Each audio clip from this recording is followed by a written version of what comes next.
नमस्कार दोस्तों, आप सभी का स्वागत है हमारे YouTube चैनल IBS क्लासेस में। तो आज के सेशन में हम लोग क्लास 10th मैथ जो है ओल्ड एनसीईआरटी यानी पुराने एनसीईआरटी का प्रश्नावली 1.1 हम लोग पढ़ने वाले हैं। ठीक है, तो हम लोगों का इससे पहला क्वेश्चन देखिए दिया गया है, निम्नलिखित संख्याओं का HCF ज्ञात करने के लिए यूक्लिड विभाजन एल्गोरिथम का प्रयोग कीजिए।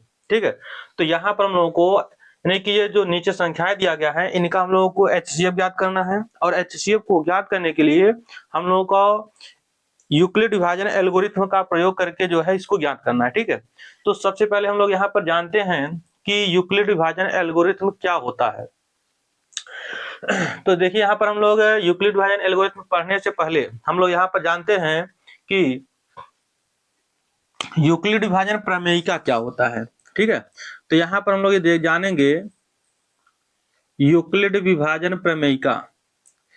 यूक्लिड विभाजन प्रमेयिका, तो यहाँ पर यहाँ पर कुछ लोगों को द्वारा आप लोगों ने ये देखा होगा या फिर सुने होंगे, या कुछ लोग ऐसा भी बताते हैं कि यूक्लिड विभाजन प्रमेयिका और यूक्लिड विभाजन एल्गोरिथम क्या होता है, सेम होता है, जबकि यूक्लिड विभाजन एल्गोरिथम और यूक्लिड विभाजन प्रमेयिका क्या होता है, अलग अलग टॉपिक है। ठीक है, तो यहाँ पर हम लोग पहले ये देखते हैं कि यूक्लिड विभाजन प्रमेयिका होता क्या है।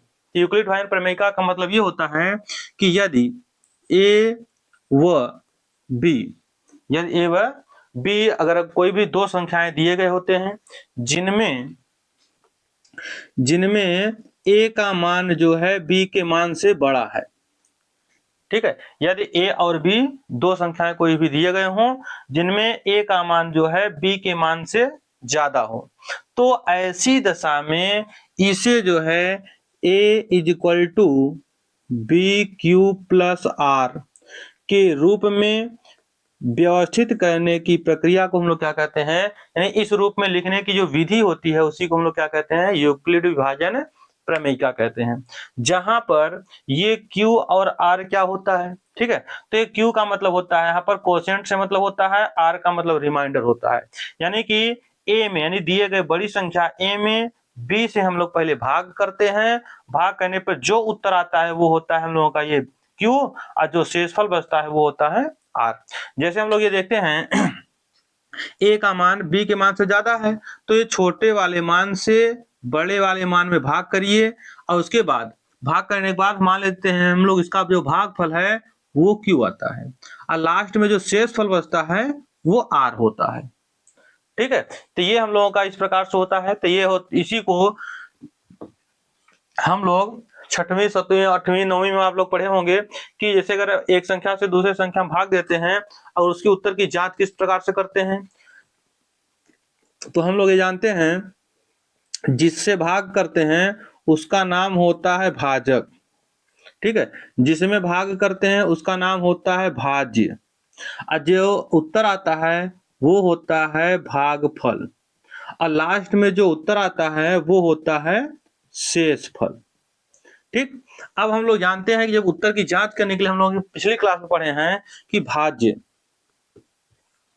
भाज्य बराबर हम लोग जानते हैं कि भाजक गुणत में होता है भागफल, और उसके बाद प्लस में होता है शेषफल। ये हम लोग जो है क्लास 8वीं तक में हम लोग ये किसी भी दिए मतलब भाग का जो है उत्तर की जांच इसी सूत्र से हम लोग पढ़े होंगे। ठीक है, पढ़े हैं। अब देखिए भाज्य को यहाँ पर दर्शाया जा रहा है ए से। ठीक है, और भाजक मतलब जिससे भाग कर रहे हैं जो छोटी संख्या है उसको हम लोग यहाँ पर दिखा रहे हैं बी से, इंटू ये भागफल का मतलब देखिए होता है कोशिएंट। कोशिएंट का फर्स्ट लेटर होता है Q, तो इसीलिए हम लोग इसको Q से दर्शा रहे हैं, तो भागफल का वैल्यू जाएगा Q, अब प्लस में हो जाएगा ये प्लस, और ये हो गया रिमाइंडर, यानी कि जो शेषफल होता है इसको इंग्लिश में हम लोग बोलते हैं रिमाइंडर। तो रिमाइंडर का फर्स्ट लेटर होता है R, तो यहाँ पर ये शेषफल को जो है R से डिनोट करते हैं, तो ये हो जाता है। तो इस तरह से यानी कि अगर दो संख्याएं A और B दिया गया होता है जहां A का मान B के मान से ज्यादा होता है तो B से A में भाग करते हैं। ठीक है, और जो भागफल आता है और जो शेषफल आता है, तो इसी को हम लोग इस रूप में हम लोग जब व्यवस्थित कर देते हैं A is equal to B Q plus R, ना। तो जब इस रूप में व्यवस्थित करते हैं तो इसी को कहते हैं यूक्लिड विभाजन प्रमेयिका। इसी का एक हम लोगों का प्रतिबंध होता है, प्रतिबंध, यानी कि यूक्लिड विभाजन प्रमेयिका का प्रतिबंध। प्रतिबंध का तात्पर्य होता है कि हम लोग ये देखते हैं कि जब हम लोग यहाँ पर भाग करते हैं तो भाग का नियम क्या होता है। तो भाग का नियम ये होता है कि हम लोग अगर b से अगर भाग कर रहे हैं तो शेषफल का मान जो होता है या तो 0 आता है, या तो 0 के बराबर आता है, या तो 0 से ज्यादा आता है। यानी कि शेषफल का मान भाग देने के बाद लास्ट में यानी कि या तो यहाँ पर 0 आता है या तो 0 से ज्यादा आता है। तो ये हो गया 0 के बराबर या 0 से ज्यादा मान शेषफल का होगा। लेकिन ये ध्यान दीजिए कि जब भी r का मान 0 या 0 के बराबर होता है, लेकिन 0 के बराबर होगा या 0 से ज्यादा होगा, लेकिन जिससे भाग करते हैं उससे हमेशा छोटा होता है। ठीक है, यानी कि अगर कोई भी भाग दे रहे हैं और भाग में अगर शेषफल का मान जिससे भाग दे रहे हैं अगर उससे शेषफल का मान ज्यादा है तो वह भाग सही नहीं होता है। यानी कि इसका मतलब ये हुआ कि हमेशा जो शेषफल का मान होता है और भाग देने वाली संख्या भाजक से हमेशा छोटा होता है, या तो 0 आता है या तो 0 से ज्यादा होगा, लेकिन भाग देने वाली भाजक संख्या से क्या होता है, हमेशा छोटा होता है। तो ये जो होता है 0 is less than R equal to R is less than B. ठीक है, तो ये हम लोगों को क्या होता है, यूक्लिड विभाजन प्रमेयिका का ये क्या होता है, प्रतिबंध। तो हम लोग इस प्रतिबंध को ध्यान में रखते हुए जो है हम लोग किसी भी भाग को करते हैं। जैसे हम लोग ये देखते हैं कि अगर हम लोग यहाँ पर जैसे 4 है, अगर यहाँ पर 36 में या फिर हम लोग मान चलिए कि 38 में भाग करें, अगर यहाँ पर हम लोग कर दें कि 4 8 32, 4 8 32, अब यहाँ पर हम लोग यहाँ पर घटाएंगे तो देखिए हो जाएगा 6, यहाँ पर घटाएंगे 0। अगर यहाँ पर हो गया ये, अगर ये कहें कि क्या ये भाग सही है कि गलत है, तो हम लोग अगर इसको कहें कि अगर उत्तर की जांच करके बताइए, उत्तर की जांच करेंगे तो हम लोग जानते हैं कि भाज्य और भागफल का गुणा करेंगे तो हो जाएगा हम लोगों का 4 8 32, अब प्लस शेषफल जोड़ेंगे तो 6 जोड़ देंगे तो हो जाएगा 38। यानी कि ये क्या भाज्य के बराबर है, इसका मतलब सही होना चाहिए। लेकिन यहाँ पर ये गलत है। गलत क्यों है, गलत इसलिए है क्योंकि जो इसका शेषफल आया है यहाँ पर देखिए 6, ये हम लोगों का भाजक यानी 4 से ये छोटा होना चाहिए, लेकिन क्या है 4 से अधिक है। तो भाग का रूल यही होता है कि शेषफल का मान भाजक से हमेशा छोटा आना चाहिए। ठीक है, तो तब जो है भाग हमारा हम लोग का सही होता है। तो यहाँ पर हम लोगों का क्या करना चाहिए था, यहाँ पर जो है अगर 38 भाग करना है तो 4 9 36 करना चाहिए। 36 करेंगे तो 8 में से 6 घटाएंगे 2, 3 घटाएंगे 0। तो एक तरह से ये भागफल हम लोग का क्या जाएगा, सही हो जाएगा। ठीक है, तो इस प्रतिबंध को ध्यान में रखते हुए जो है हम लोग जब किसी भी दो दिए गए संख्याएं a और b को a is equal to B Q plus are के रूप में व्यवस्थित करते हैं तो इसी को कहते हैं यूक्लिड विभाजन प्रमेयिका। ठीक है, और यूक्लिड विभाजन प्रमेयिका का प्रयोग करते हुए जब हम लोग किसी भी दिए गए 2 या 2 से अधिक संख्याओं का HCF ज्ञात करते हैं तो HCF ज्ञात करने की पूरा जो प्रोसेस होता है, ठीक है, पूरे विधि को मिला करके उसको कहते हैं यूक्लिड विभाजन एल्गोरिथम। ठीक है, जैसे 2 स्टेप में, 3 स्टेप में, 4 स्टेप में, जितने भी स्टेप में हम लोग ये यूक्लिड विभाजन प्रमेयिका का प्रयोग करके HCF को ज्ञात करते हैं, यानी HCF का जो आंसर आता है लास्ट जितने भी स्टेप के बाद होता है तो सब स्टेप को मिला करके जो होता है उसको कहते हैं यूक्लिड विभाजन एल्गोरिथम। ठीक है, तो आइए यहाँ पर हम लोग क्या करते हैं, इन संख्याओं का जो है जो दिए गए संख्याएं हैं हम लोगों का, इन संख्याओं का HCF हम लोग किस प्रकार से यूक्लिड विभाजन प्रमेयिका का प्रयोग करके ज्ञात करते हैं। तो देखिए यहाँ पर हम लोग देखिए भी यहाँ पर करते हैं, जैसे पहला क्वेश्चन है, पहला क्वेश्चन को हम लोग पहले यहाँ पर हल करते हैं। जब पहला क्वेश्चन को हल करेंगे तो यहाँ पर हम लोग ध्यान देंगे कि 2 दिए गए संख्याओं में से जो मान बड़ा होगा उसका नाम उसको हम लोग a बोलेंगे, जो वैल्यू छोटा होगा उसको हम लोग b बोलेंगे। ठीक है, तो यहाँ पर हम लोग कह रहे हैं कि a इज इक्वल टू, अब बड़ी संख्या है 225 तो a इज इक्वल टू हम लोग यहाँ लिखेंगे 225। ठीक है, और b इज इक्वल टू, यानी कि जो छोटी संख्या होगी इसको b बोलेंगे, तो b इज इक्वल टू ये हम लोग का एक छोटी संख्या 135 है, तो हो जाएगा 135 में। ठीक है, अब a इज इक्वल टू 225 और b इज इक्वल टू 135 में। यहाँ लिखेंगे कि यूक्लिड विभाजन प्रमेयिका के प्रयोग से। ठीक है, या तो हम लोग यहाँ पर लिखें कि यूक्लिड विभाजन प्रमेयिका के प्रयोग से, या इतना न लिखना चाहे तो यहाँ पर हम लोग लिख सकते हैं a is equal to B Q plus are के प्रयोग से। अब हम लोग ये देख रहे हैं कि a equal to B Q plus R का मतलब क्या हुआ, a equal to B Q plus R को ही हम लोग कहते हैं यूक्लिड विभाजन प्रमेयिका। तो चाहे यहाँ पर हिंदी में लिख दें कि यूक्लिड विभाजन प्रमेयिका के प्रयोग से, या हिंदी में उतना न लिखना चाहें तो हम लोग इसको यहाँ पर एक तरह से सांकेतिक चिन्ह में a equal to B Q plus are के रूप में यानी कि लिख सकते हैं। ठीक है, तो यहाँ लिख सकते हैं a equal to B Q plus are के प्रयोग से। ठीक है, अब देखिए, तो यहाँ पर देखिए हम लोगों का आता है a, तो पहले a का मान देखिए हो गया है हम लोग का, यहाँ पर हो जाएगा 225, फिर देखिए बराबर, फिर देखिए है b का मतलब हो जाएगा 135, फिर देखिए यहाँ पर गुणा। अब देखिए q है, q का मतलब होता क्या है कि हम लोगों का b से a में भाग करिए, जो भागफल आता है। तो b से a में भाग करने का मतलब होता है b का मान 225, a का मान 225, b का मान 135। तो 225 में 135 से पहले भाग करिए। अब भाग करने पर जो हम लोगों का भागफल आएगा वही मान होगा यहाँ पर q का। अगर ओरली आप हम लोग कर पा रहे हैं, अगर आपको अगर कोई दिक्कत नहीं, अगर ओरली कर पा रहे हैं तो ओरली करिए, नहीं तो हम लोग क्या करते हैं यहाँ पर थोड़ा साइड में भाग कर लेते हैं। तो देखिए 135 से हम लोग क्या करते हैं 225 में भाग करते हैं, तो 135 51 में 135 135 दूना हो जाएगा 270, तो ज्यादा हो जाएगा, तो 135 51 हो जाएगा 135, तो यहाँ हो जाएगा 0, ये हो जाएगा 12, 12 में से क्या कहते हैं 3 घटाएंगे तो जाएगा 9, फिर हो जाएगा 0। देखिए, तो यहाँ पर हम लोगों का भागफल आ गया मतलब Q का मान, और यहाँ पर हम लोगों का हो गया R का मान। ठीक है, ये R का मान हो गया। तो यहाँ पर देखिए होता है a equal to B Q plus R, तो यहाँ पर देखिए a का मान 225, ये बराबर हो गया, b का मान 135 हो गया, फिर गुणा में हो जाएगा q, तो q का मान मतलब यहाँ पर हो जाएगा 1, फिर प्लस, अब r है तो r का मान यहाँ पर देखिए कितना आया है 90 आया है। ठीक है, यानी कि ये हो गया हम लोगों का पहला स्टेप में हम लोग यहाँ पर यूज कर लिए। अब हम लोग यहाँ पर ये देख रहे हैं कि यहाँ पर शेषफल का मान यानी कि जो r का मान आया है ये लास्ट टर्म ये 0 नहीं आया है। ठीक है, तो यहाँ पर हम लोग लिखेंगे कि चूंकि r not is equal to 0 है ना, यानी r का मान यहाँ पर 0 नहीं आया है, इसलिए अब देखिए, अब यहाँ पर हम लोग पुनः यूज करेंगे, तो जो हम लोगों का b का मान था वो हम लोगों का a का मान बन जाएगा, और जो r का मान था वो b के मान में ट्रांसफर हो जाएगा। ठीक है, तो यहाँ हम लोग लिखेंगे पुनः, अब पुनः a इज इक्वल टू, तो मतलब यहाँ पे जो b का वैल्यू था ये हम लोगों का a का मान हो जाएगा दो अगले स्टेप के लिए, तो हो जाएगा 135 और b इज इक्वल टू, तो यहाँ पर जो r का मान है ये b के मान में ट्रांसफर हो जाएगा, तो b इज इक्वल टू 90 में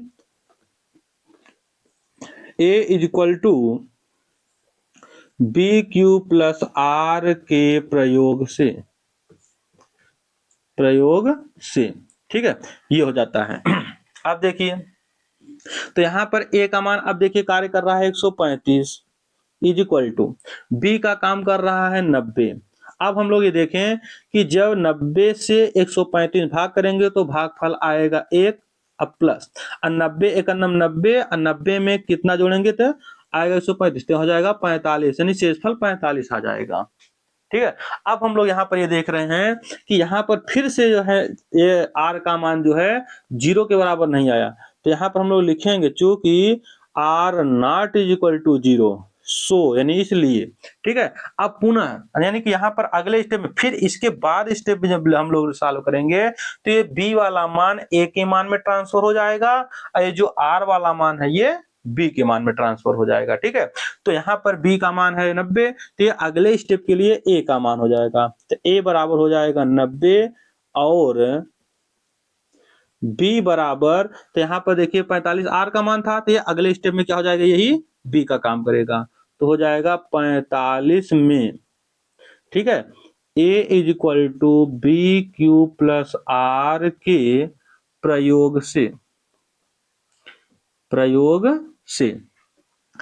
तो अब हम लोग यहाँ पर पुनः देखे भाग, यहाँ पर पुनः इसी रूप में करेंगे तो हो जाएगा ए का इज इक्वल टू, तो ए का मान 90 है तो हो जाएगा 90 इज इक्वल टू, फिर यहाँ पर देखिए बी का मान है 45 तो हो जाएगा 45 गुणित क्यू का मतलब हो गया कि इस 90 में 45 से भाग करेंगे तो आएगा 2।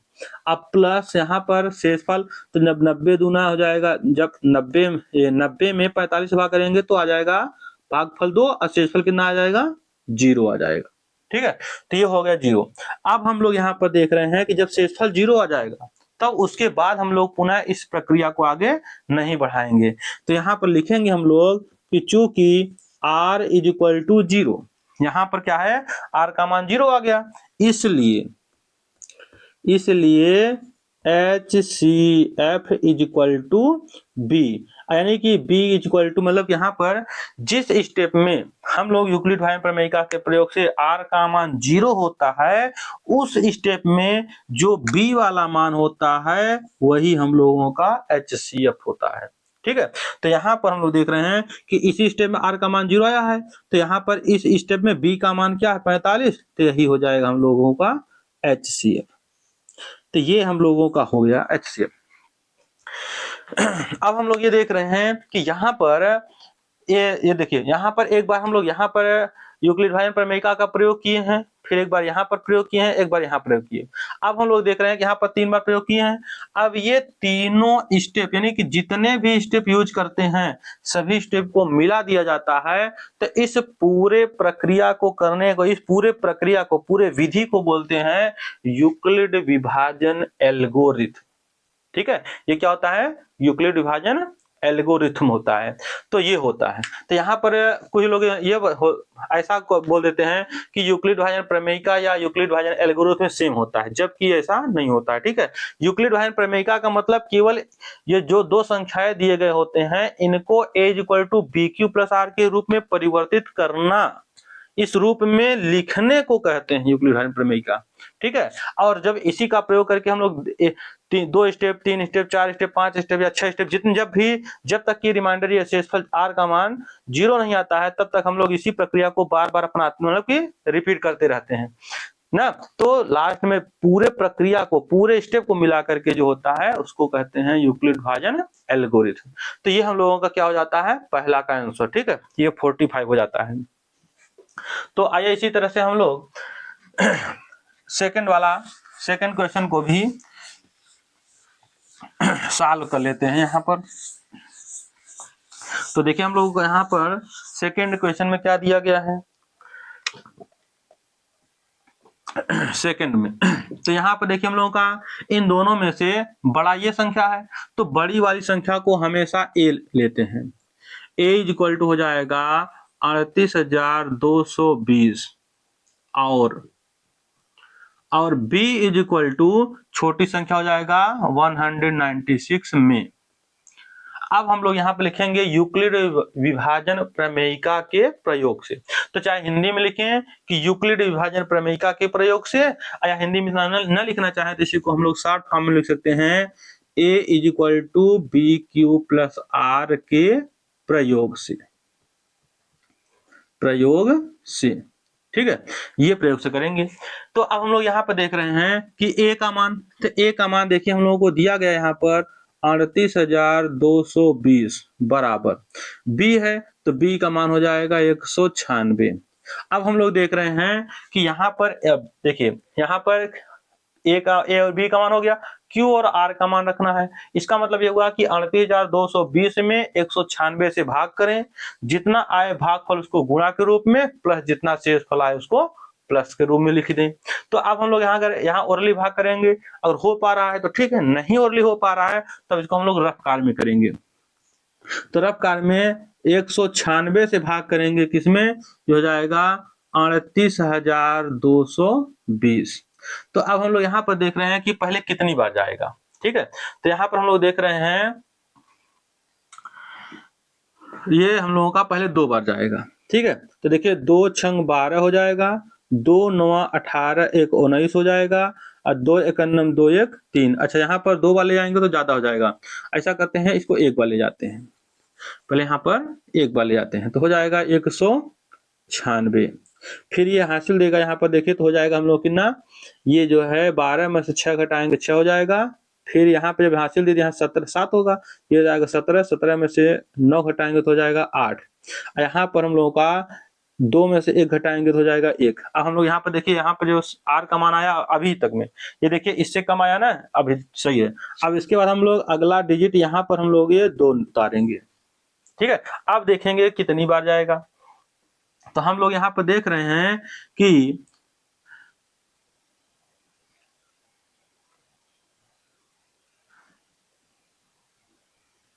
यहाँ पर हम लोग 9 बार ले जाते हैं, ठीक है। तो देखिए 9 छक 54 का 4 हो जाएगा 5 हासिल, और 9 9 81 5 हो जाएगा हम लोग कितना 86 8 हासिल, और 9 1 9 8 17 हो जाएगा।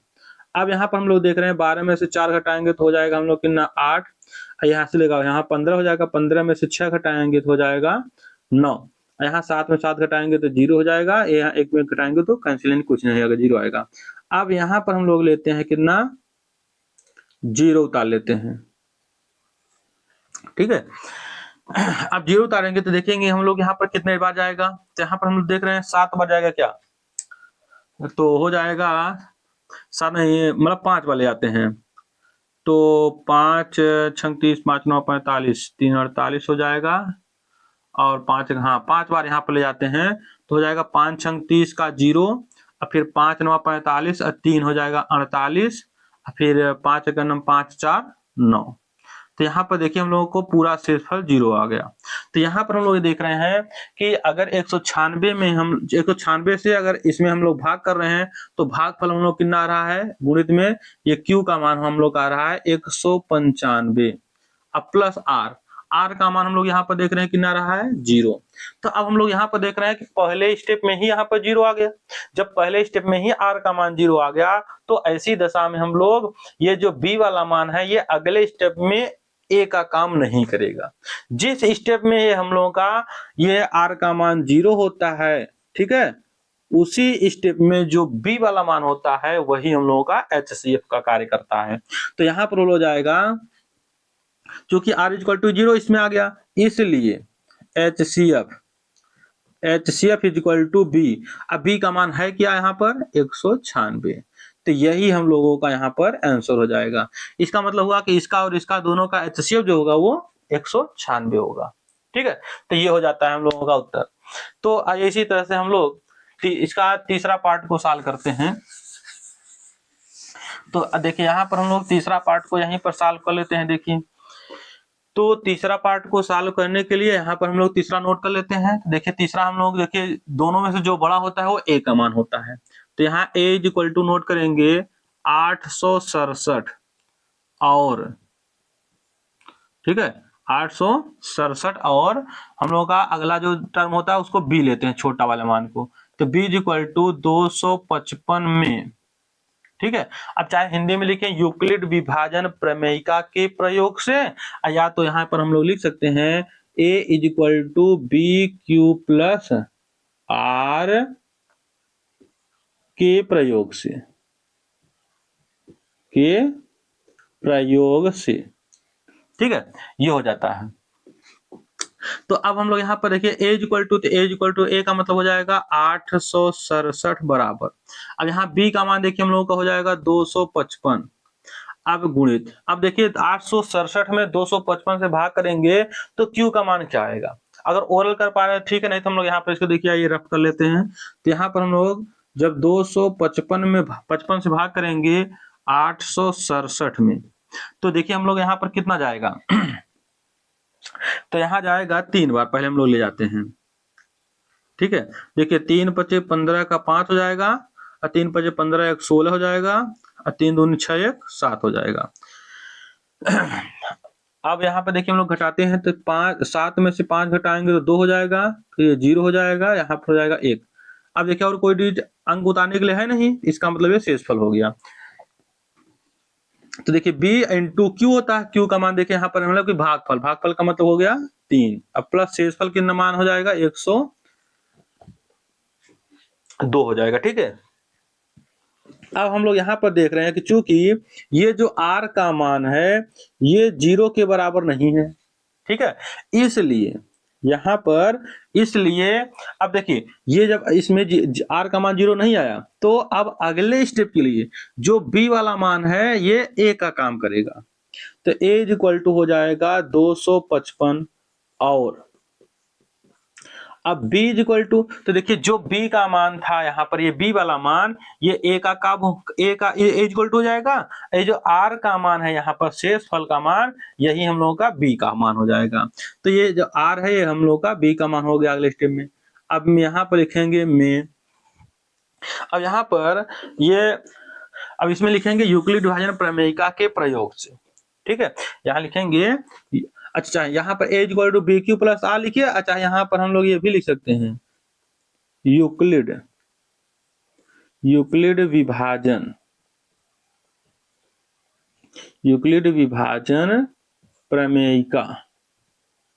प्रमेयिका के प्रयोग से ये इस प्रकार से। तो चाहे हम लोग यूक्लिड विभाजन प्रमेयिका लिखें या तो इतना हम लोग न लिखना चाहें यूक्लिड विभाजन प्रमेयिका, तो इसके स्थान पर हम लोग लिख सकते थे a equal to B Q plus R भी लिख सकते थे। तो यहाँ देखिए a इक्वल टू होता है हम लोग का, तो a का मतलब हो जाएगा 255 बराबर b का मान 102 गुणित, अब q का मतलब होता है कि ये a के मान में b के मान से भाग करिए। अब यहाँ पर भाग करेंगे तो हम लोग देख रहे हैं कि 102 दूना हो जाएगा 204। अब 204 से ये कितना ज्यादा होगा, तो हम लोग देख रहे हैं कि हो जाएगा 51 ज्यादा, ठीक है, तो ये हम लोग का r का मान हो गया। अब हम लोग देख रहे हैं कि यहाँ पर फिर से ये r का मान 0 नहीं आया, तो यहाँ पर लिखेंगे चूंकि r not is equal to 0, मतलब r का मान 0 फिर से नहीं आया है ना, इसलिए यहाँ पर हम लोग लिखेंगे कि a इज इक्वल टू, अब देखिए ये वाला जो b का मान है वो a का काम करेगा, तो यहाँ पर हो जाएगा 102 और b इज इक्वल टू जो है r का मान है यही b का काम करेगा, तो हो जाएगा 51 में। अब चाहे हिंदी में लिखें यूक्लिड विभाजन प्रमेयिका के प्रयोग से, या लिख सकते हैं a is equal to B Q plus are के प्रयोग से।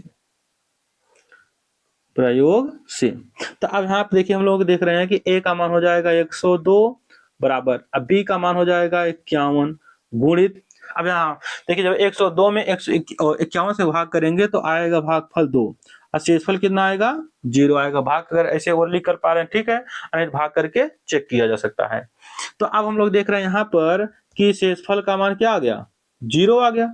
अब शेषफल का मान अगर 0 आ गया तो HCF हम लोगों को पता करना है, तो यहाँ पर हम लोगों का हो जाएगा HCF इज इक्वल टू, तो HCF इज इक्वल टू क्या हो जाएगा हम लोगों का B, यानी कि जिस स्टेप में R का मान 0 होता है उसी स्टेप में जो B वाला मान होता है वही HCF होता है।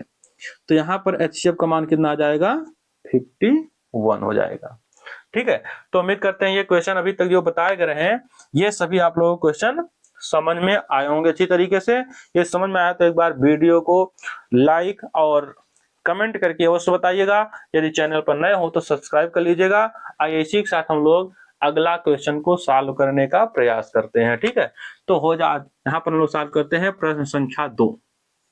दर्शाइए कि कोई भी धनात्मक विषम पूर्णांक 6q+1 या 6q+3 या 6q+5 के रूप का होता है जहां q कोई पूर्णांक है। यानी कि हम लोग यहाँ पर ये दर्शाना है मतलब सिद्ध करना है, ठीक है। यहाँ पर हम लोग ये सिद्ध करना है कि कोई भी धनात्मक विषम पूर्णांक जो होते हैं वो या तो 6q+1 के रूप के होते हैं या 6q+3 के रूप के होते हैं या 6q+5 के रूप के होते हैं। ये हम लोगों को सिद्ध करना है।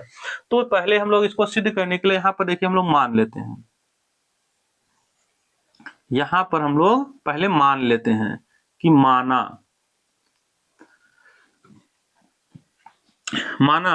विषम धनात्मक पूर्णांक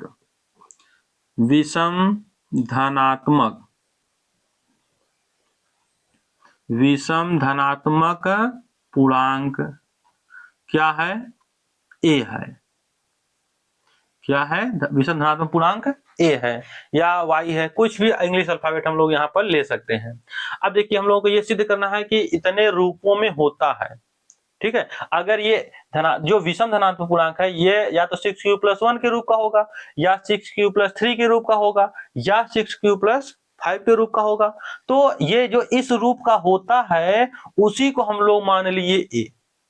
ठीक है, जो इन तीनों रूपों में होता है उनको हम लोग क्या मान लिए कि कोई भी जो विषम धनात्मक पूर्णांक है वो क्या है, a है। ठीक है, तब यहां पर तब हम लोग जब इसके रूप का होता है का मतलब इसी के बराबर, तब हम लोग इसे हम लोग इसे क्या कर सकते हैं, a is equal to 6q+1 के रूप, यहां पर हम लोग लिख सकते हैं कि के रूप में लिखा जा सकता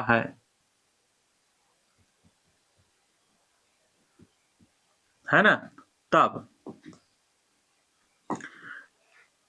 ठीक है, यहां पर देखिए हम लोग यहाँ इसको इस रूप में लिखा जा सकता है, लेकिन हम लोग को सिद्ध करना है तो पहले हम लोग यहाँ कंडीशन ले रहे हैं, जब इसको इस रूप में लिखा जा सकता है तब, ठीक है, तब इसे a is equal to BQ+R से पहले हम लोग क्या करते हैं, तुलना कर लेते हैं।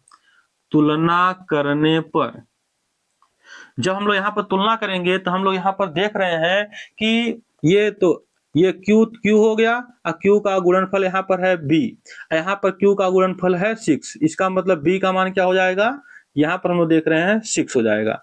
तो B इज इक्वल टू क्या हो जाएगा, 6 हो जाएगा। अब हम लोग जानते हैं यूक्लिड विभाजन प्रमेयिका का प्रतिबंध से, तो यहाँ लिखेंगे कि यूक्लिड विभाजन प्रमेयिका, यूक्लिड विभाजन प्रमेयिका के प्रतिबंध से, यूक्लिड विभाजन प्रमेयिका के प्रतिबंध से। तो यूक्लिड विभाजन प्रमेयिका का प्रतिबंध होता क्या है, तो हम लोग यूक्लिड विभाजन प्रमेयिका का प्रतिबंध अभी हम लोग पढ़े हैं स्टार्टिंग में, तो 0 is less than r equal to r is less than b होता है। ठीक है, यानी कि जो r का मान होता है या तो 0 के बराबर होता है r का मान, या तो 0 से ज्यादा होता है, लेकिन जो b होता है b के मान से हमेशा ये छोटा होता है। ठीक है, तो यहाँ पर हम लोग देख रहे हैं कि ये जो यहाँ पर ये b का मान है वहां पर b में हम लोग यहाँ पर रख देते हैं। तो यहाँ पर हम लोग देख रहे हैं कि 0 is less than r is equal to r और फिर इज लेस देन यहाँ हो जाएगा b का मान यहाँ रखेंगे तो हो जाएगा 6। इसका मतलब हुआ कि जो r का मान होगा या तो 0 होगा या तो 0 से ज्यादा होगा, लेकिन 6 से हमेशा कम होगा, है ना। इसलिए यहाँ पर हम लोग लिख सकते हैं कि r इज इक्वल टू या तो 0 होगा, या तो 1 होगा, या तो फिर यहाँ पर 2 होगा, या तो 3 होगा, या तो 4 होगा, या तो 5 हो सकता है। ठीक है, यानी कि इनमें से कोई एक हो सकता है, यानी कि r का मान या तो 0 भी हो सकता है या 0 से ज्यादा भी हो सकता है, लेकिन b के मान से हमेशा कम होगा। तो b से के मान से कम होने का मतलब b से छोटा कौन सा संख्या होगा, 5 होगा। यानी कि 5 तक में, यानी 0 से लेकर 5 तक में कुछ भी रिमाइंडर का मान हो सकता है। ठीक है, ये हो गया। अब हम लोग देखते हैं कि अच्छा यहाँ पर ये 5 तक क्यों होगा, इसका मतलब क्या हुआ, देखिए तो हम लोग यहाँ पर हम लोग अभी प्रतिबंध में पढ़े हैं कि b के मान से भाग दिया जाता है। तो जैसे a के मान में, यानी कि यहाँ पर जब a के मान में जब b के मान से भाग करेंगे तो शेष फल हम लोग देख रहे हैं कि यहाँ पर b का मान क्या है, 6 है एक तरह से। तो यहाँ पर हम लोग देखेंगे कि 6 से अगर किसी संख्या में भाग करेंगे तो या तो शेष फल 0 आएगा, या तो 1 आ सकता है, या तो 2 आ सकता है, या 3 आ सकता है, या फिर 4 या 5 आ सकता है। क्या शेषफल क्या कभी 6 आ सकता है? अगर शेषफल 6 आ जाएगा और 6 से ही भाग कर रहे हैं, अगर 6 से ही भाग कर रहे हैं और शेषफल भी 6 ही आ जाएगा, तो ऐसी दशा में वो भाग क्या होगा, गलत हो जाएगा। या 6 आ जाए या 6 से ज्यादा आ जाए, मतलब कि अगर 6 से भाग कर रहे हैं तब, यानी जिससे अगर भाग कर रहे हैं अगर उसी के बराबर शेषफल आ गया या उससे ज्यादा आ गया तो ऐसी दशा में वो भाग हम लोगों को क्या होता है, गलत माना जाता है, यानी गलत होता है। तो इसका मतलब यहाँ पर जब b का मान 6 से कम होगा, है ना, तो यानी कि b का मान 6 से कम का मतलब b का मान जो होगा यानी कि r का मान 6 से कम होगा, यानी इसका मतलब हुआ कि b का मान 6 है तो जो r का मान होगा 6 से कम होगा। 6 से कम का मतलब 5 तक में कुछ भी हो सकता है। तो अब हम लोग यहाँ पर क्या करते हैं, b व r का मान, ठीक है। अब यहाँ पर a equal to B Q plus r में रखने पर तो अब हम लोग देख रहे हैं कि यहाँ पर a इज इक्वल टू, तो b का मान हो जाएगा हम लोगों को 6 क्यूब प्लस r का मान पहले हम लोग लेते हैं 0, तो r का मान 0 लेंगे, जब 0 में इसमें जोड़ेंगे तो यही रहेगा, या हो जाएगा 6 क्यू, देखिए b का मान हो जाएगा यहाँ पर 6, या q का मान q हो गया अब प्लस r, तो r का मान अगला स्टेप में हम लोग देखिए हो जाएगा 1, तो यहाँ पर हो जाएगा 1, या अब हम लोग यहाँ पर देखिए फिर से यहीं पे रखेंगे, जब 6 b का मान 6 हो गया, या q हो गया, r का मान अगला वाला लेंगे हम लोग यहाँ पर 2, तो यहाँ रख देते हैं 2, या अब लोग बारी बारी से रख रहे हैं, ठीक है। एक बार r का मान 0 रखेंगे, एक बार 1 रखेंगे, एक बार 2 रखेंगे, एक बार 3 रखेंगे, एक बार 4 रखेंगे, एक बार 5 रखेंगे, और b का मान 6 हर जगह रखेंगे। तो एक बार जब यहाँ पर b का मान ये 6 हर जगह रखेंगे और r का मान जब 0 रखेंगे तो 0 में यहाँ पर 6 और b में गुणा करेंगे तो एक तरह से वही हो जाएगा, 6 क्यू में गुणा के 6 क्यू और 0 जोड़ेंगे तो यही रहेगा। फिर यहाँ पर एक बार r का मान 1 रख दिया, एक बार r का मान 2 रख दिया, है ना, ये b के स्थान पे हर जगह 6 रखेंगे। तो एक बार r का मान यहाँ अगले 3 रखेंगे तो हो जाएगा 6 क्यू प्लस 3।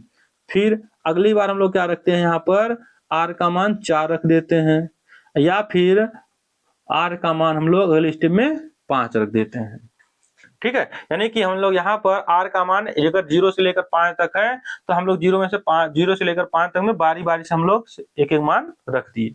अब हम लोग ये देखते हैं कि चूंकि हम लोगों को दिखाना क्या है, कोई भी धनात्मक विषम पूर्णांक जो है इस रूप में होता है। तो अब इनमें से हम लोग ये देख रहे हैं कि विषम का मतलब क्या होता है, अच्छा, कि जो 2 से न कटे, जो 2 से कट जाता है वो सम पूर्णांक होगा, और जो 2 से न कटेगा वो हो जाएगा विषम पूर्णांक। तो हम लोग इसमें देख रहे हैं कि कौन कौन सा 2 से कटेगा, तो ये 2 से देखिए हम लोग कट रहा है, ये वाला टर्म हम लोग का देखिए 2 से कट रहा है, 2 तिहाई 6, 2 एक 2, ये पूरा टर्म 2 से कट रहा है, और ये भी 2 से क्या हो रहा है, कट रहा है, ठीक है। तो यहाँ पर लिखेंगे चूंकि 6q, या अगला टर्म हो जाएगा 6q प्लस 2, या अगला टर्म हो जाएगा 6q प्लस 4, जो है ये क्या है, 2 से विभाज्य है, यानी कि विभाजित तो हो रहा है, ठीक है। इसलिए यह जो है, यानी कि ये क्या होंगे, ये 2 से विभाज्य तो ये क्या होंगे, सम धनात्मक पूर्णांक होंगे, ठीक है। यानी कि सम धनात्मक पूर्णांक मतलब विषम धनात्मक पूर्णांक नहीं होंगे, ठीक है। जब ये 2 से विभाज्य है तो इसलिए जो है, इसलिए यहाँ पर आगे इसी में देते हैं, इसलिए ये संख्याएं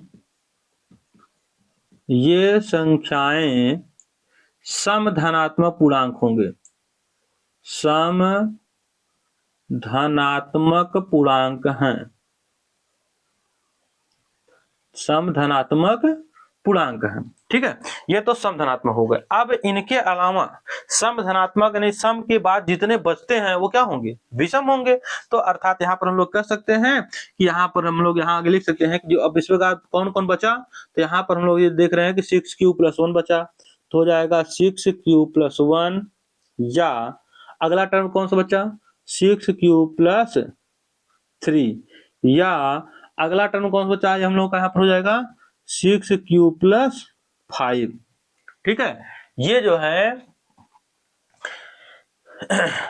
इसलिए यहाँ पर हम लोग ये जो है, या फिर हम लोग यहाँ पर लिख सकते हैं कि इसलिए प्रत्येक विषम धनात्मक पूर्णांक, ठीक है। यहाँ पर थोड़ा सा इसके बाद में थोड़ा लिखते हैं, पहले यहाँ पर हम लोग थोड़ा सा लिख लेते हैं। इसलिए प्रत्येक विषम धनात्मक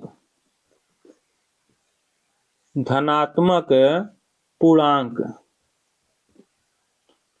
प्रत्येक विषम धनात्मक पूर्णांक जो होगा, अब ये जो बचा है 6q+1 या 6q+3 या 6q+5 के रूप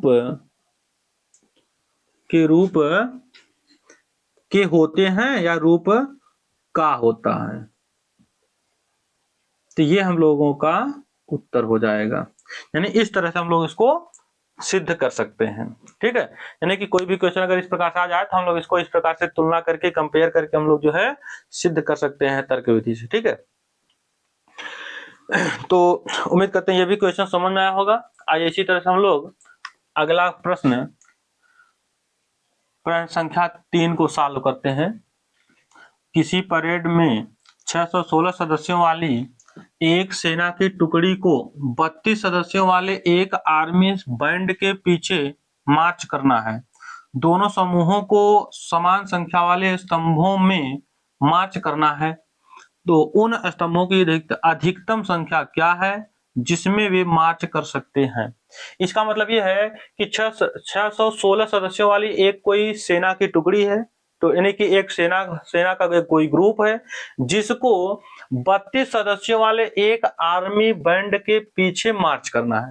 यानी आगे जैसे हम लोग का बैंड ग्रुप है और उसके पीछे जो है आर्मी ग्रुप को क्या करना है, मैच करना है, समान समूहों वाले संख्या, समान संख्या वाले स्तंभों में, ठीक है, मार्च करना है। तो उन स्तंभों की अधिकतम संख्या क्या है, ठीक है, उन स्तंभों की अधिकतम संख्या क्या है जिसमें वे मार्च कर सकते हैं। यानी कि बैंड जो है, बैंड वाली जो टुकड़ी है और ये सेना की टुकड़ी है, वो कितने स्तंभ में जो है वो अपना जो है एक तरह से व्यवस्थित हों, अधिकतम कितनी संख्या में वो लोग व्यवस्थित हों कि जो आगे पीछे एक तरह से कि वहां पर क्या हो, वे जो है मार्च कर सके। ठीक है, यानी कि यहाँ पर जो जिसमें प्रत्येक समूह में जो है समान संख्या में सम्मिलित यानी सेना क्या हो, सम्मिलित हो। ठीक है, तो जब भी हम लोगों को अधिकतम संख्या को ज्ञात करने के लिए दिया जाता है तो हम लोग ऐसी दशा में हम लोग यहाँ पर क्या करते हैं, HCF को ज्ञात करते हैं। ठीक है, तो यहाँ पर हम लोग क्या करते हैं, 616 और 32 का क्या करते हैं, HCF ज्ञात कर लेते हैं। HCF जितना आएगा उतना ही अधिकतम जो है संख्या में वे लोग यानी कि प्रत्येक स्तंभ में मार्च कर सकते हैं। ठीक है, यानी उतने स्तंभों में जो है बराबर के हिसाब से मार्च करेंगे। तो आइए इसको हम लोग हल करने के लिए, अभी हम लोगों ने यूक्लिड विभाजन प्रमेयिका पढ़ा है, तो यूक्लिड विभाजन प्रमेयिका के माध्यम से ही इसमें हम लोग प्रयोग करते हैं। तो जो बड़ी संख्या होती है उसको हम लोग कहते हैं A, तो A बराबर हो जाएगा 616 और ये छोटी वाली संख्या को हम लोग कहते हैं B, तो B बराबर हो जाएगा 32 में। अब यहाँ पर हिंदी में चाहे लिखें यूक्लिड विभाजन प्रमेयिका के प्रयोग से, या लिख सकते हैं A = BQ+R के प्रयोग से। ठीक है, यहाँ पर प्रयोग से कर लेते हैं। अब यहाँ पर हम लोग देखते हैं कि 616, अब यहाँ पर देखिए A बराबर हो जाएगा यहाँ पर 616 बराबर B का मान हो जाएगा 32 अगुणित Q का मान कितना होगा, मतलब 616 में 32 से भाग करेंगे तो भागफल का मान कितना आएगा। तो आइए हम लोग यहाँ पर इसको भाग करके चेक कर लेते हैं। तो यहाँ पर हम लोग क्या करते हैं, 32 से भाग कर लेते हैं 616 में, तो हो जाएगा देखिए 32 गुना 64 यानी कि ज्यादा हो जाएगा। तो पहले हम लोग यहाँ पर करते हैं क्या है, 32 एक नम 32 कर लेते हैं। अब यहाँ पर देखिए 11 में से 2 घटाएंगे तो 9 हो जाएगा, यहाँ पर चलेगा 5 में से 3 घटाएंगे तो 2 आ जाएगा। अगला डिजिट यहाँ पर यानी अंक को उतारेंगे 6 को। अब हम लोग यहाँ पर देखते हैं कि कितनी बार जाएगा, तो हो जाएगा 9 बार अगर ले जाएंगे तो 9 दूनी 18, 9 3 27, 1 28, हाँ 9 बार यहाँ पर ले जाते हैं। देखिए 9 दूनी हो जाएगा 18 का 8 हासिल, 9 3 27 और 1 28। तो यहाँ पर देखिए 16 यहाँ पर हासिल लेगा ना, तो 16 में से 8 घटाएंगे तो हो जाएगा 8 और यहाँ पर हो जाएगा ये 0, ये भी हो जाएगा 0, और कोई अंक उतारने के लिए नहीं, तो ये हो जाएगा। अब हम लोग यहाँ पर देख रहे हैं कि भागफल का मान आ गया 19 और शेषफल का मान हो गया 8। अब हम लोग अच्छा यहाँ पर हम लोग क्या कर सकते हैं, जैसे हम लोगों ने क्या किया कि यहाँ पर पुनः अगर देखो यहाँ पर हम लोग का r का मान 0 नहीं आया है ना, जब 0 नहीं आया तो ऐसी दशा में ये r का मान अगले स्टेप में b का काम करेगा, और ये b स्टेप जहाँ पर b का काम है यही क्या करेगा, a का काम करेगा। तो यहाँ पर हम लोग या तो यहाँ एक तरह से यही इसी तरह से फिर से पुनः चाहे हिंदी में लिखें या तो इसको डायरेक्ट यूज कर लेते हैं, जैसे डायरेक्ट स्टेप लगा लेते हैं। तो जैसे बी का काम है तो यहाँ का अगले स्टेप में ए का आ जाएगा काम, इक्वल टू जो आर का काम कर रहा है यहाँ पर वो अगले स्टेप में बी का काम करेगा। अब हम लोग देखें, ये देखें कि 32 में 8 से भाग करेंगे तो कितना आएगा, 8 चौक 32, शेषफल कितना आएगा 0, है ना। तो यहाँ पर जब 0 आ गया तो यहाँ पर एक तरह से देख रहे हैं हम लोग कि चूंकि r इज इक्वल टू 0, इसलिए जो HCF होगा हम लोगों का वो HCF कितना आ जाएगा, तो ये हम लोगों का जो B का काम है करेगा तो हो जाएगा 8। इसका मतलब हुआ कि अधिकतम संख्या वो क्या होगी, उन स्तंभों की अधिकतम संख्या, है ना। तो उन स्तंभों की अधिकतम संख्या क्या होगी, 8 होगी, यानी 8 स्तंभ में वे लोग क्या करेंगे, मार्च करेंगे। तो यहाँ पर हम लोग लिख सकते हैं अधिकतम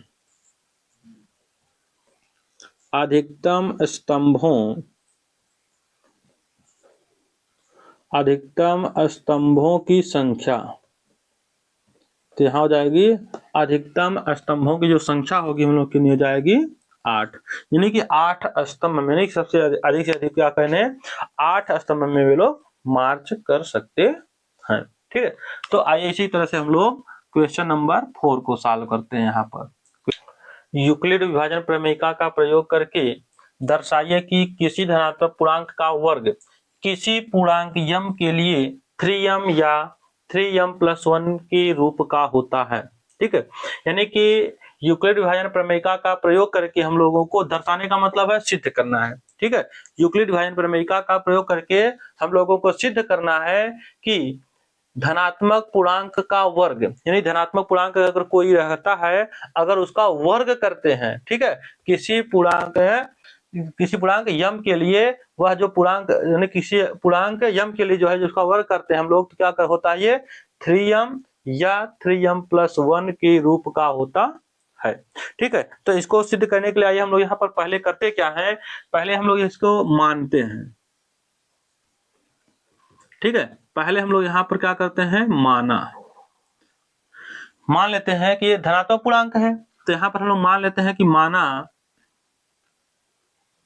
वह धनात्मक पूर्णांक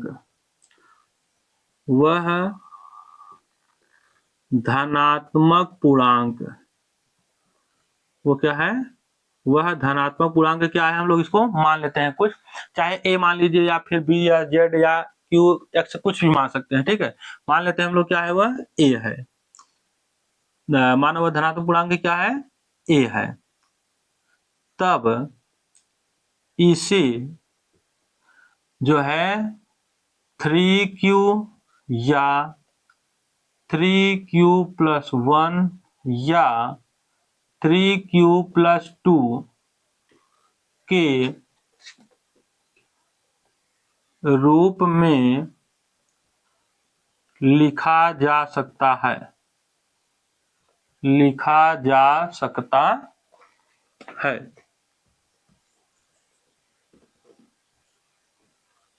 यहाँ पर हम लोग देख करते क्या है कि माना हुआ धनात्मक पूर्णांक को क्या ले लिए, a ले लिए, और इस धनात्मक पूर्णांक a को क्या करते हैं, अगर कोई धनात्मक पूर्णांक a है तब इसे 3q के रूप में या 3q+1 के रूप में या 3q+2 के रूप में क्या करते हैं, हम लोग लिख सकते हैं।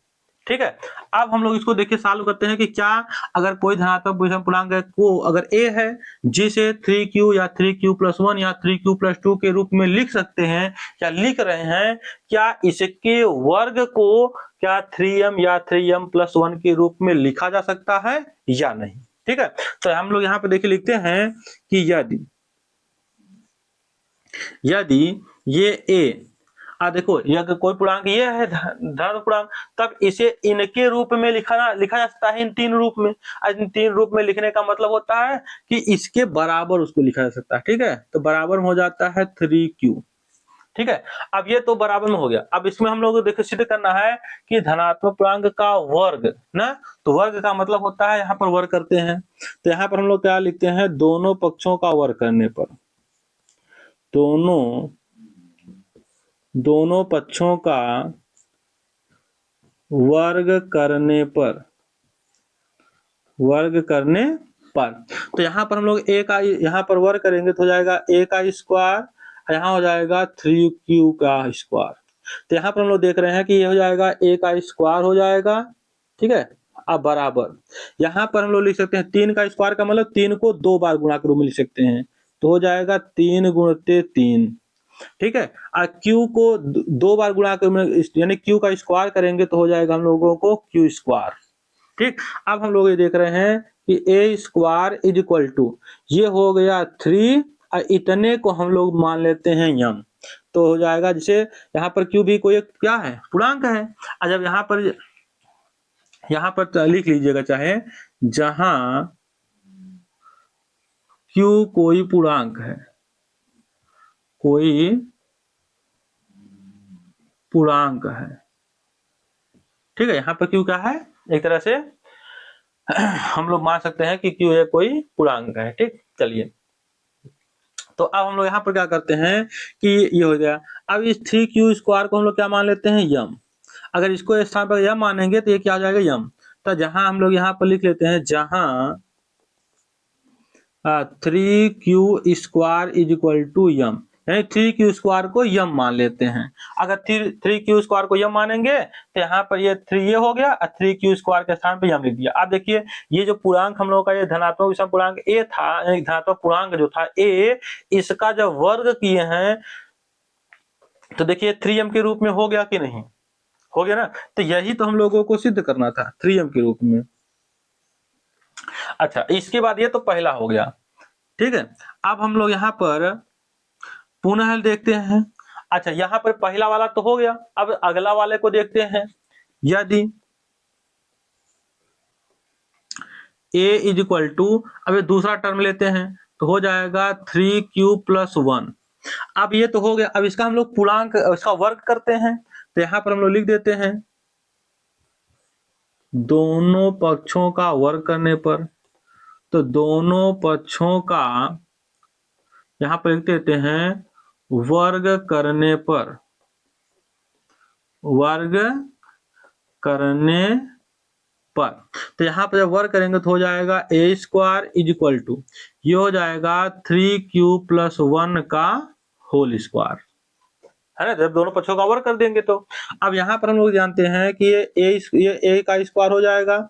यहाँ पर हम लोग ये जानते हैं सूत्र ये जानते हैं कि यहाँ पर ये इसको मान लेते हैं a, अगर इसको a प्लस b का होल स्क्वायर का फार्मूला हम लोग जानते हैं कि यहाँ पर होता है a square plus b square plus 2ab। ये हम लोगों को क्या होता है, सूत्र होता है। इसका मतलब ये हुआ कि जहां जहां a आएगा वहां वहां हम लोगों को रखना है 3q और जहां जहां b आएगा वहां वहां रखना है 1, ठीक है। तो यहाँ देखिए है a, तो a का मान हो जाएगा ये 3q और फिर स्क्वायर है तो स्क्वायर लगा दीजिए, फिर प्लस ये b, यहाँ पर b है तो b का मान हो जाएगा 1 और स्क्वायर है तो स्क्वायर कर दीजिए, फिर प्लस हो जाएगा 2 इंटू a का मान हो जाएगा 3q और इंटू b का मान हो जाएगा 1। अब हम लोग देख रहे हैं कि a square is equal to करेंगे तो हो जाएगा, देखिए 3 का स्क्वायर करेंगे तो हम लोग कितना हो जाएगा, तो ये हो जाएगा 9। या तो हम लोग इसको देखिए ऐसा लिख सकते हैं, 3 का स्क्वायर का मतलब हो गया 3 को 2 बार लिख सकते हैं, 3 इंटू 3। अगर q को स्क्वायर करेंगे तो हो जाएगा q स्क्वायर। अब इसको पहले लिख लेते हैं, ठीक है। तो 3 को पहले प्लस ये वाला हो गया और 3 को पहले लिख लेते हैं इंटू, देखिए 2 एकन्नम 2 और q, 2q को एक साथ लिख लेते हैं। देखिए 3 को पहले लिख लिया और 2q एकन्नम 2q हो गया, ठीक है। अब प्लस ये हो गया, अब 1 का स्क्वायर जो होता है 1 लिख दिया बाद लास्ट में। अब हम लोग यहाँ पर देख रहे हैं कि a square is equal to, अब देखिए यहाँ से लेकर के यहाँ तक में, यहाँ भी देखिए 3 है, यहाँ भी 3 है, 3 को कॉमन ले लेते हैं। जब इस 3 को बाहर निकालेंगे तो यहाँ बचेगा 3q स्क्वायर ठीक है, ये 3q² प्लस ये वाला 3 बाहर निकालेंगे तो यहाँ बचेगा 2q, अब प्लस में हो जाएगा 1। अब हम लोग ये देख रहे हैं कि a² इक्वल टू हो जाएगा 3, ये ब्रैकेट वाले जो वैल्यू है इसको स्थान मान लेते हैं यम, अब प्लस ये हो जाएगा 1। ठीक है, यहाँ लिख देते हैं जहां 3q² plus 2q is equal to m. ठीक, यानी कि 3q² प्लस 2q के स्थान पर हम लोग क्या मान लेते हैं, यहाँ पर इसको यम मान लेते हैं। अगर इसको यम मान लेंगे तो यहाँ पर ये हो जाएगा 3, ये हो गया पूरा वैल्यू यम, ये प्लस हो गया 1। तो ये हम लोगों को यहाँ पर क्या हो जाता है, प्रूफ हो जाता है। तो ये एक तरह से हम लोगों का देखिए, जब ये दूसरा वैल्यू जो 3q+1 था, जब इसका हम लोग वर्ग किए हैं तो ये 3m+1 के रूप में निरूपित हो गया, यानी व्यवस्थित हो गया। ठीक है, तो आइए इसी तरह से हम लोग यहाँ पर नेक्स्ट टर्म, लास्ट वाला टर्म है 3q+2, तो इसको भी चेक करते हैं। यहाँ पे इसको चेक करेंगे तो हो जाएगा यदि a इज इक्वल टू, यहाँ पर हम लोग लिख लेते हैं 3q+2। अब यहाँ पर इसका वर्ग करके चेक करते हैं क्या ये भी 3m+1 के रूप में व्यवस्थित हो पाता है या नहीं। तो यहाँ पर हम लोग क्या करते हैं कि दोनों पक्षों का यहाँ भी वर्ग कर देते हैं। दोनों पक्षों का वर्ग करने पर तो यहाँ देखिए हो जाएगा a², यहाँ हो जाएगा 3q+2 का हो जाएगा होल स्क्वायर।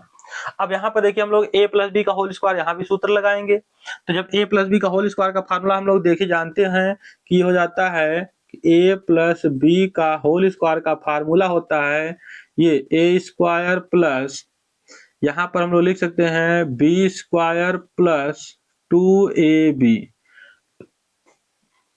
ये हम लोग का फार्मूला होता है। तो इसका मतलब ये हुआ कि जहां जहां a आएगा वहां वहां हम लोग रखेंगे 3q, और जहां जहां b आएगा वहां वहां हम लोग रखेंगे 2 को।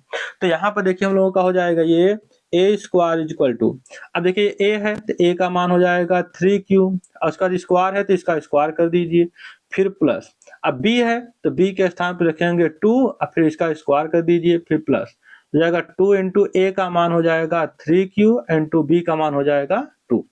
तो यहाँ पर हम लोग देख रहे हैं कि a² इक्वल टू 3 का स्क्वायर करेंगे तो इसको हम लोग 3 को 2 बार लिख देते हैं, 3 गुणित 3, और फिर ये हो जाएगा q का स्क्वायर करेंगे q², अब प्लस यहाँ पर हम लोग इसमें एक स्टेप ये लिखते हैं कि चलिए इसको हम लोग 2 का स्क्वायर करेंगे तो हो जाएगा 4, अब प्लस यहाँ पर हो जाएगा 2/3, अच्छा इसको हम लोग ऐसे लिख देते हैं, ये 3 को अलग से लिख लेते हैं, और उसके बाद देखिए 2 और 2 × 4 और 4 का क्यूब गुणा करेंगे तो हो जाएगा 4q, कैसा लिख सकते हैं, तो ये हो जाएगा। अब देखिए यहाँ पर हम लोग इसको और आगे क्या लिख सकते हैं, a² इक्वल टू यहाँ जाएगा 3 इंटू 3q², ये वाला टर्म पहले लिख लेते हैं, प्लस 3 इंटू 4q, अब प्लस ये वाला पहले लिख दिया। अब 4 को क्या लिख सकते हैं, 3 + 1, 3 1 4, 3 और 1 को जोड़ेंगे 4 ही तो होगा ना, तो 4 को हम लोग इसको क्या लिख दिए 3 + 1 कर दिए। अब हम लोग यहाँ से लेकर यहाँ तक में देखेंगे 3 कॉमन हो रहा है, तो कॉमन हो रहा है तो इसको हम लोग लिख लेते हैं, यहाँ 3 कॉमन ले लेंगे तो यहाँ पर बचेगा 3q² प्लस ये 3 निकालेंगे तो हो जाएगा 4q प्लस 3 पूरा निकालेंगे तो यहाँ बचेगा 1, अब प्लस ये बाहर वाला 1 इसमें से कॉमन लिए नहीं तो वो बाहर बचा रहेगा। अब ये हो जाएगा a² इक्वल टू ये हो जाएगा 3, अब पूरे ब्रैकेट को मान लिया यम प्लस 1, यहाँ पर लिख देते हैं जहां 3q² plus 4q plus 1 is equal to m, ये हो जाता है। तो मतलब ये जब ये हो गया a² इज इक्वल टू हो गया 3, अब ब्रैकेट का सामने पूरा वैल्यू जब यम हो जाएगा अब प्लस 1, तो क्या ये a² प्लस इक्वल टू हो जाएगा 3m+1 के रूप में हो गया कि नहीं, हो गया ना। तो इस तरह से हम लोगों को यहाँ पर क्या करते हैं, इति सिद्धम, यानी कि यह सिद्ध हो जाता है, हेंस प्रूव्ड, है ना। तो इसी तरह से हम लोग इसको क्या करते हैं, प्रूव कर लेते हैं। तो इसी तरह से आइए हम लोग यहाँ पर नेक्स्ट क्या करते हैं, 5वें क्वेश्चन को सॉल्व करते हैं। यूक्लिड वैन प्रमेयिका का प्रयोग करके दर्शाइए कि किसी धनात्मक पूर्णांक का घन 9m 9m+1 या 9m+8 के रूप का में होता है। मतलब यहाँ पर आप देखिए हम लोग जैसे भी तक उसमें हम लोग वर्ग का दर्शा रहे थे, अब यहाँ पर हम लोग को दर्शाने के लिए क्या दिया है कि यूक्लिड भाजन प्रमेयिका का प्रयोग करके, ठीक है, उसी प्रमेयिका का प्रयोग करके जो है दर्शाइए कि, यानी दर्शाना है कि किसी धनात्मक पूर्णांक का घन, कोई धनात्मक पूर्णांक है जिसका घन, ठीक है, अभी तक जो वर्ग करते थे अब यहाँ पर हम लोग को घन करना है, यानी घात 3 करना है। तो घन जो है 9m+1 या 9m+8 के रूप में होता है, मतलब इस प्रकार से इस रूप में होता है। तो इसको भी सिद्ध करने के लिए हम लोग पहले यहाँ पर देखिए क्या करते हैं, मान लेते हैं। माना, यहाँ पर हम लोग माना वह मानते हैं, माना वह यहाँ पर धनात्मक पूर्णांक है, धनात्मक पूर्णांक को मानते हैं, वह धनात्मक पूर्णांक क्या है, मान लेते हैं a है, ठीक है। अगर कोई धनात्मक पूर्णांक क्या है, a है, तब इसे 3q या 3q+1 या 3q+2 के रूप में लिखा जा सकता है,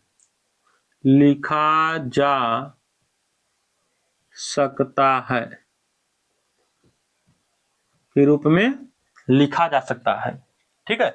अगर कोई धनात्मक पूर्णांक a है तब इसे हम लोग क्या मान लिया कि 3q या 3q+1 या 3q+2 के रूप में लिखा जा सकता है, ये हम लोग मान लिए पहले।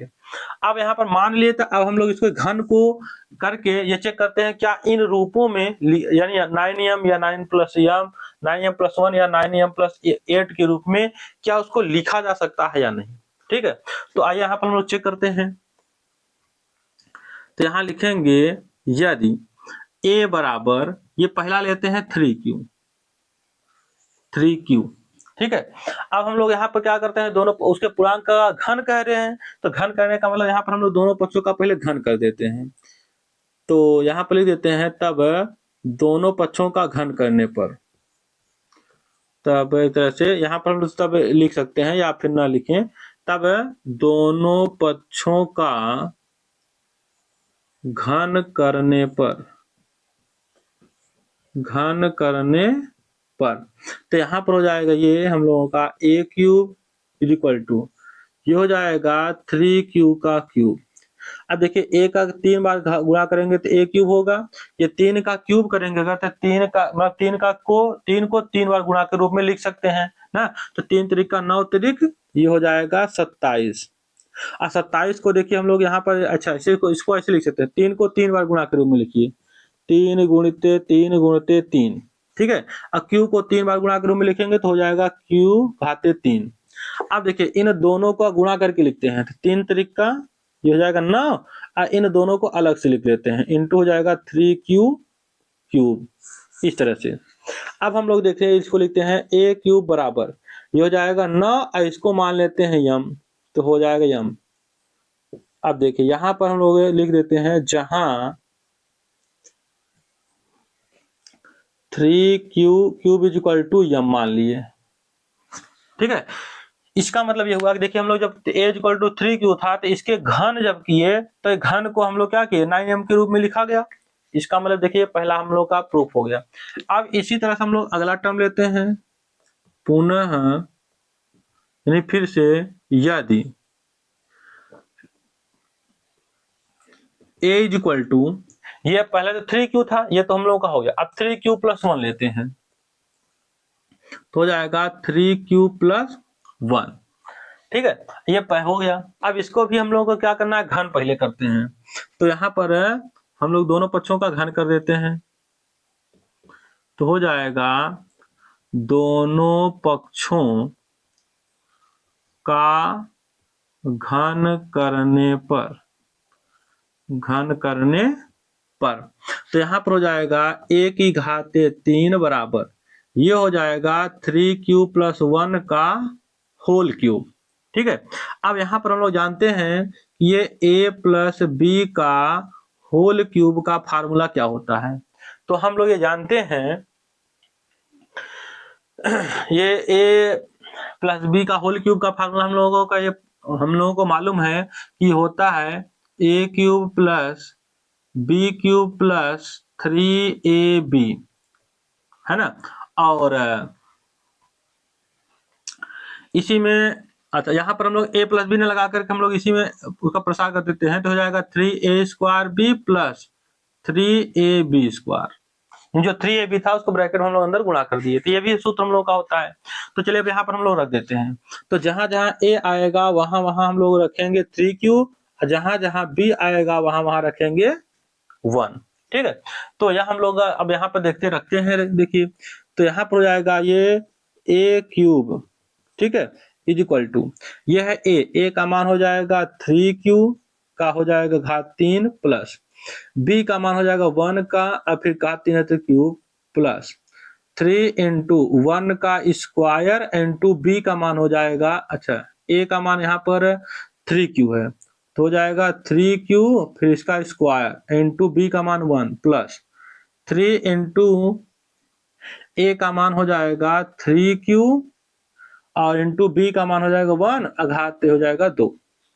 अब देखिए हम लोग इसको और जब सॉल्व करेंगे तो यहाँ पर हम लोग देख रहे हैं कि a क्यूब बराबर हो जाएगा, यहाँ पर हम लोग का इसको लिखेंगे तो हो जाएगा 27, 3 घात 3 मतलब 27 क्यू क्यूब प्लस यहाँ पर हो जाएगा हम लोग देखिए 1 का क्यूब 1 हो जाएगा प्लस है, या फिर 1 को हम लोग लास्ट में भी लिखते हैं, तो देखिए यहाँ पर हो जाएगा 3 गुणते 3 का स्क्वायर हो जाएगा हम लोगों को 3 त्रिक का 9 और 9 त्रिक 27, यहाँ पर हम डायरेक्ट लिख ले रहे हैं तो 27 हो जाएगा क्यू स्क्वायर प्लस यहाँ पर देखिए 1 का स्क्वायर 1 होगा, 1 3 3 और 3 त्रिक का 9 हो जाएगा क्यू अब प्लस ये वाला हम लोग लास्ट में लिख रहे हैं इसको, ठीक है, तो 1 का क्यूब 1 हो जाएगा।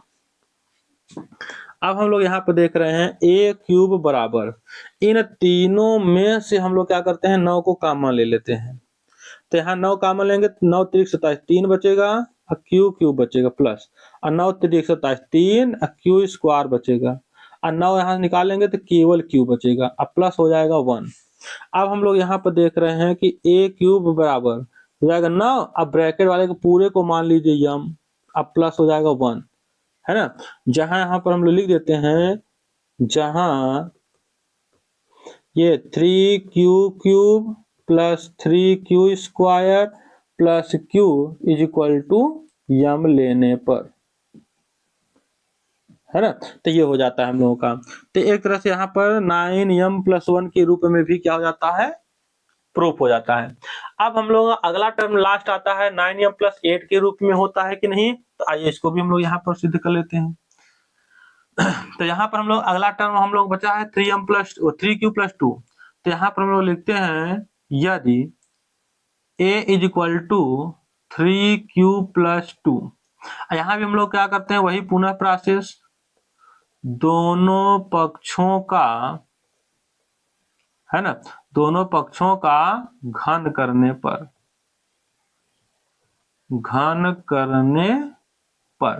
तो यहाँ पर हो जाएगा a की घाते 3 बराबर ये हो जाएगा 3q प्लस 2 का घाते 3, यहाँ हो जाएगा a क्यूब बराबर, यहाँ पर हम लोग a प्लस बी का होल क्यूब यानी कि इसी फार्मूला से यहाँ प्रसार कर रहे हैं, यहाँ फार्मूला नोट नहीं कर रहे हैं, ठीक है, इसी फार्मूला से प्रसार करेंगे। तो पहले होता है a क्यूब का मतलब हो जाएगा 3q का क्यूब प्लस होता है b क्यूब, तो b का मतलब 2 इसका हो जाएगा क्यूब प्लस 3 इंटू ए का मतलब हो जाएगा 3q a square into B का मान हो जाएगा 2, ठीक है, अब प्लस हो जाएगा 3 इंटू ए का मान 3q इंटू हो जाएगा बी स्क्वायर का मतलब 2 का स्क्वायर। ये इसी फार्मूला से जहां जहां a था वहां वहां रखे हैं 3q, जहां जहां b था वहां वहां 2 रख दिए फिर प्रसार कर दिए। अब देखिए यहाँ पर हो जाएगा a क्यूब बराबर ये हो जाएगा 3 का क्यूब 27 हो जाएगा क्यूब अब प्लस 2 का क्यूब हो जाएगा 8 प्लस यहाँ पर देखिए 3 का स्क्वायर 9 और 9 त्रिक 27 27 दूना हो जाएगा 54 क्यू स्क्वायर प्लस यहाँ 2 का स्क्वायर 4, 4 तिहाई 12, 12 तिहाई 36 हो जाएगा, ये आयन क्यू हो जाएगा। ठीक, इसको हम लोग लिख क्या सकते हैं, ए क्यूब बराबर, इसको लिख सकते हैं 27 क्यू क्यूब प्लस, अब इसको लिख लेते हैं 54 क्यू स्क्वायर प्लस ये हो जाएगा 36 क्यू, ये 8 को लास्ट में लिख देते हैं तो प्लस 8 हो जाएगा। अब हम लोग यहाँ से लेकर यहाँ तक में 9 कॉमन ले लेते हैं, जब 9 कॉमन लेंगे तो 9 तिरिक 27, 3 क्यू क्यूब हो जाएगा, 9 छक 54 यानी 6 बचेगा, क्यू स्क्वायर प्लस 9 चौक 36, 4 बचेगा, फिर यहाँ क्यू बचेगा, प्लस हो जाएगा 8। अब यहाँ पर हम देख रहे हैं कि ए क्यूब बराबर हो जाएगा 9, अब ब्रैकेट वाले को मान लीजिए यम, अब प्लस हो जाएगा 8।